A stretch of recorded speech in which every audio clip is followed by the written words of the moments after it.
This is the original chicken tractor that you started, well, this is your second chicken tractor that you started out with after a Salatin design.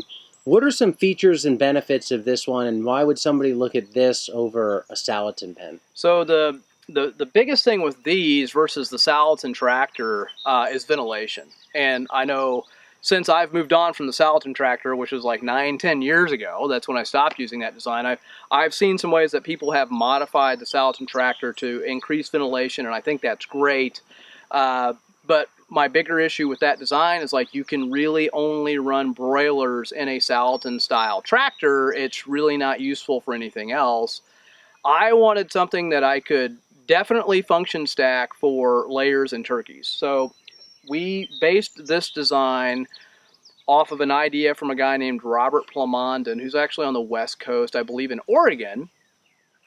He was using basically a very similar base frame with just two cattle panels built over the top of that, bent over, and then fully tarped for layers.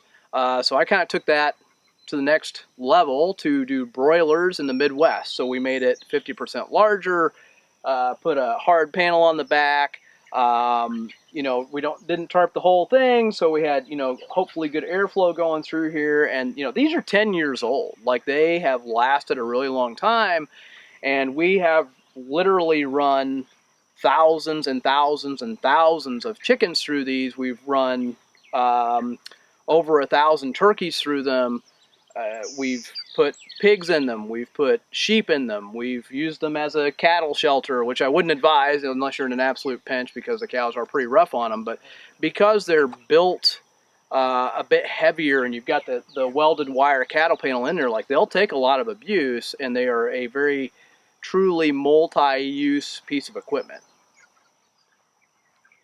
You talk about the advantage of this style of chicken tractor for loading birds versus a Salatin style pen? Yeah, having this door here, what we do is we'll set 2 chicken crates out here, and we'll have one person inside. We've got a couple of herders basically that I've built, which is just a wooden frame with some chicken wire that we'll set one like this, and we'll take the other one and kind of sweep it and move 20-30 birds kind of up here into the front and sort of lock them into this front corner.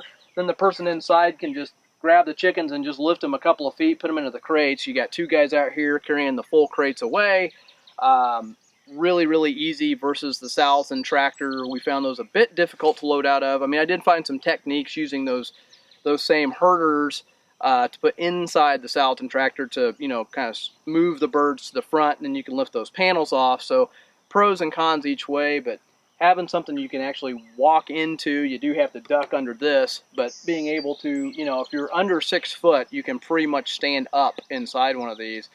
That was, you know, just a big advantage. But really what this gained us was airflow. It gained us a lot of ventilation. With the Salatin style tractors, having built those without any flaps on the sides where the metal was, we had a lot of problems with ventilation in there. They got really, really hot here in this region. They might work better in other regions, I don't know. But they really did not work very well here. And again, they were a single-use piece of equipment, and that's something I try and avoid if I can. With this design and then the next design that you're about to see, being able to walk in, just it allows a really big advantage for not only loading chickens when it's time to get them butchered, but also for ventilation and just the ease of getting in there, moving around, and managing the animals, which is something we really like. So if you're interested in building one of these chicken tractors, which will last you 10 years, we've actually got very detailed plans that you can purchase at farmbusinessessentials.com. Over 70 pages of step-by-step instructions, material lists, what boards to cut, labeling all the boards so you can easily assemble it. You don't have to try and figure this out from looking at a photograph or watching this video. Very inexpensive. The plans will more than pay for themselves, just in saving you wasted material. Check those out again at farmbusinessessentials.com.